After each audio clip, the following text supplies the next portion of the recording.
SOS Entrepreneur vient en aide aux chefs d'entreprise en difficulté et cette association sauve de l'emploi. Son directeur fondateur est avec nous. Et la franchise, c'est une forme de création d'entreprise qui marche puisque sachez que 90% des entreprises sous cette forme passent la durée de vie de 5 ans. C'est à noter et notre expert nous dira tout.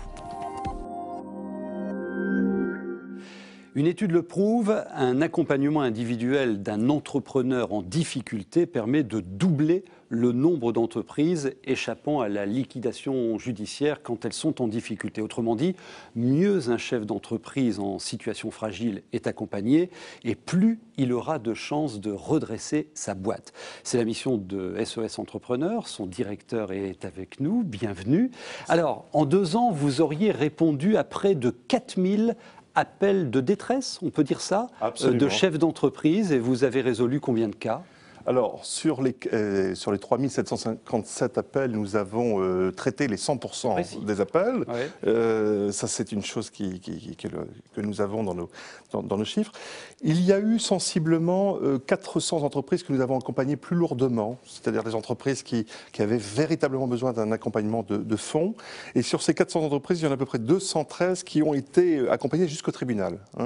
Et sur ces 213 qui sont allés au tribunal, nous en avons sauvé 147, je crois. Et donc avec des emplois à la clé.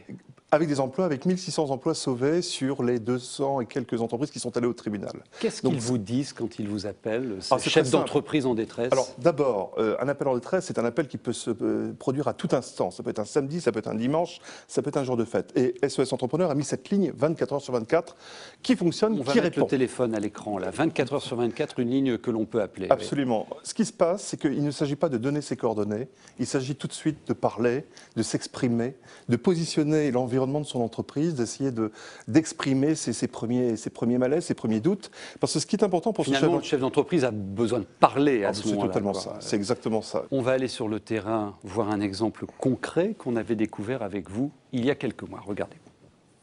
Il a suffi qu'un de ses plus gros clients ne lui règle pas ses factures à temps pour mettre sa PME en redressement judiciaire. Ici, on produit des habitacles pour les automobiles, mais sans trésorerie, Jackie Derade a dû licencier 12 de ses 17 salariés, car en pleine crise, les banques ne lui ont accordé aucun crédit. Nous avons une entreprise qui fonctionne bien, avec une rentabilité, nous avons de beaux bilans, nous avons du travail, un carnet de commandes qui est rempli. Et pourtant, aujourd'hui, la banque ne suit pas. Alors, dans le Nord-Pas-de-Calais, les PME attendent beaucoup de la nouvelle banque publique d'investissement.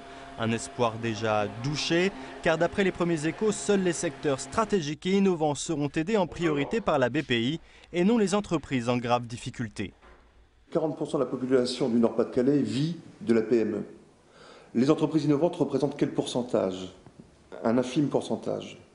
Et quelles sont les entreprises qui créent de l'emploi dans cette région ? Eh bien, c'est l'ensemble des entreprises. Bien sûr, un canard boiteux, on ne peut pas toujours l'aider parce que parfois ça ne sert à rien. Mais une société viable qui a un problème ponctuel de trésorerie, il faut absolument l'aider.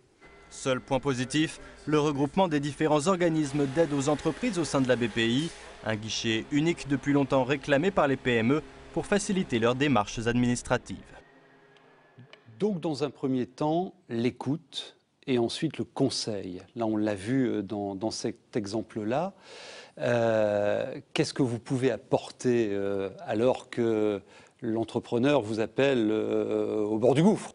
Il s'agissait de trouver des solutions pour sortir d'une période de cessation de paiement qui existait depuis quelques semaines. Ça a marché, là? Et là, ça fonctionnait, absolument. Nous avons réussi à sortir l'entreprise de cette cessation de paiement en 48 heures, 72 heures, en négociant avec l'URSSAF, en négociant avec un certain nombre de personnes autour de l'entreprise. Et ensuite, nous sommes repartis sur la dotation d'un modèle économique beaucoup plus dense, en diversifiant l'activité de l'entreprise et en allant beaucoup plus loin. Donc, l'écoute, je rappelle ce numéro de téléphone 24 heures sur 24, vous le voyez à l'écran, et puis ensuite le conseil. Et puis, vous voulez aller plus loin en apportant du financement et vous créez pour ce faire une fondation. Quels vont être ces objectifs? Alors, nous avons créé la fondation Entrepreneurs en détresse pour une raison simple. C'est fort comme mot, entrepreneur en détresse. Parce que malheureusement, nous sommes en face d'entrepreneurs qui sont en véritable détresse.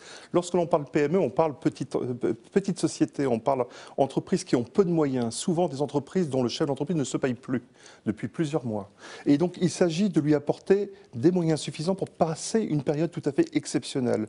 Au moins 3 à 4 mois de discernement à mettre en place dans l'analyse de l'entreprise. Et pour cela, eh bien, il faut que nous puissions le doter d'une bourse de solidarité, ce que nous allons faire avec cette fondation Entrepreneurs en détresse. Donc, écoute, conseil et maintenant solidarité vis-à-vis de l'entrepreneur. Oui. Oui.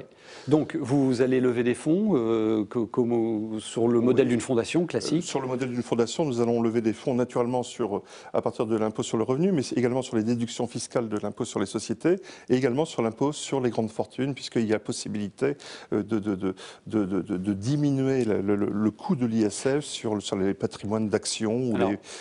Puisque c'est le sujet, comment convaincre un futur donateur de confier son argent à l'aide à l'entreprise? Qu'est-ce que vous nous dites pour le convaincre? C'est très simple. Je pense qu'en aidant ces chefs d'entreprise qui sont extrêmement seuls dans le Nord-Pas-de-Calais, en aidant cet homme-là, en lui donnant les moyens de s'arrêter, de repenser à son modèle économique, vous disiez, on est capable de doubler le taux de réussite. Eh bien, c'est vrai que SOS Entrepreneur a multiplié par 4 le taux de réussite sur les cas étudiés. Donc, c'est vrai que là, il s'agit de se dire des chefs d'entreprise aident d'autres chefs d'entreprise. On a besoin d'un minimum de ressources pour réussir.